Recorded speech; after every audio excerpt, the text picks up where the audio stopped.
Hello friends, I am Sneha and welcome to my YouTube channel Clear Vision.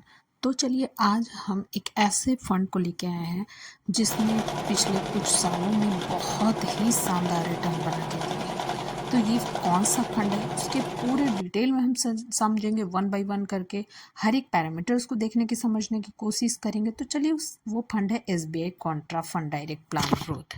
तो ये SBI की बहुत ही अच्छा फंडों में से एक फंड है। तो रिटर्न से आप समझ सकते हैं कि इस फंड ने कितना अच्छा रिटर्न दिया। 1 साल में 2% का, 2 साल में 23% का, और 3 साल में 27% का, 5 साल में 34% का और 10 साल में 16% का रिटर्न बना के दिया है, जो कि बहुत ही शानदार रिटर्न है।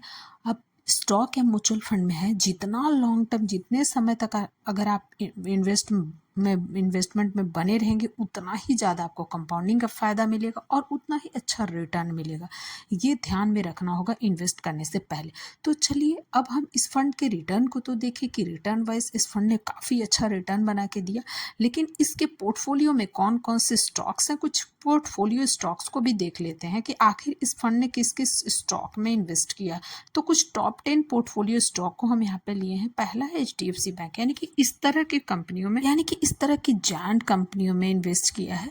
दूसरा गेल में किया है। तीसरा टेक महिंद्रा। चौथा कोटक महिंद्रा बैंक। पांचवा जो है इंडस टावर। छठा वर्लपुल ऑफ इंडिया।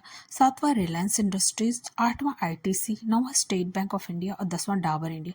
तो इस तरह की बड़ी बड़ी कंपनियों में इन्वेस्ट किया है। ऐसी बड़ी कंपनियों में इन्वेस्ट करने का यही फ़ायदा है कि बहुत ज़्यादा, अगर लार्ज कैप कंपनियां होती हैं तो बहुत ज़्यादा वॉलेटिलिटी में भी ये ज़्यादा स्टॉक नहीं गिरता है और एक अच्छा परफॉर्म करते चलता है।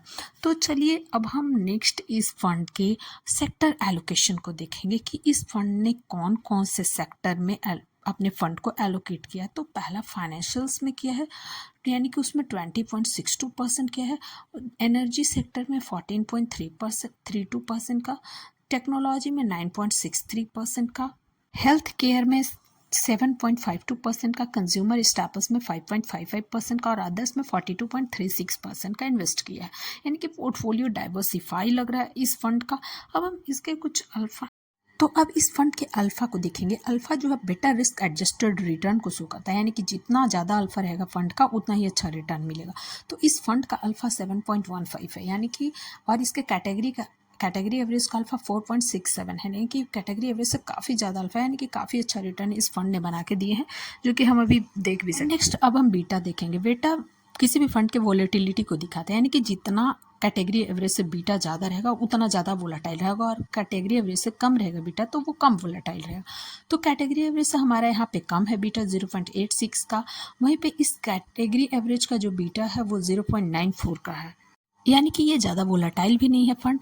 अगर वीडियो में आगे चलें उससे पहले आप लोग से छोटा सा रिक्वेस्ट है कि चैनल पर नए हैं तो चैनल को सब्सक्राइब करें, लाइक करें, ज़्यादा से ज़्यादा शेयर करें। तो चलिए अब अगर हम SIP करते हैं, 10 साल पहले अगर इस फंड में हम 5,000 पर मंथ का SIP कर रहे होते हैं और रेट ऑफ इंटरेस्ट ज़्यादा नहीं 15% का ले, तो इन्वेस्टेड अमाउंट जो है वो 6 लाख का हो जाता है और एस्टिमेटेड रिटर्न 7,15,091 रुपीज़ का, और टोटल वैल्यू जो होता है वो 13,15,091 रुपीज़ का होता है, जो कि बहुत ही शानदार रिटर्न इसे माना जाएगा।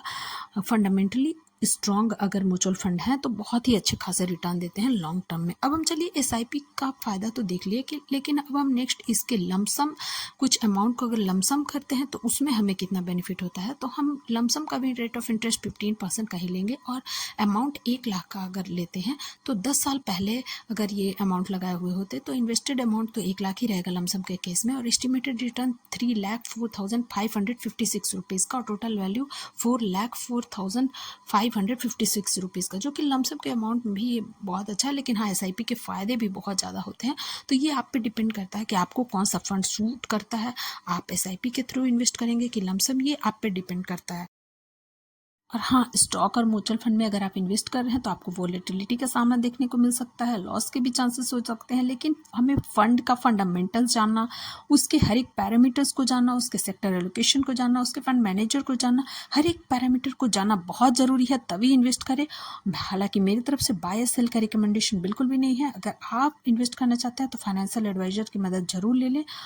लेकिन अगर लॉन्ग टर्म में फंडामेंटली अच्छे अगर म्यूचुअल फंड को हम चूज़ करते हैं तो हमें बहुत ही बेनिफिट होते हैं और लॉन्ग टर्म में हमें काफ़ी अच्छा मुनाफा होता है। अगर वीडियो अच्छा लगा हो तो इसे सब्सक्राइब कर ले, लाइक कर ले और ज़्यादा से ज़्यादा शेयर करें। Thank you.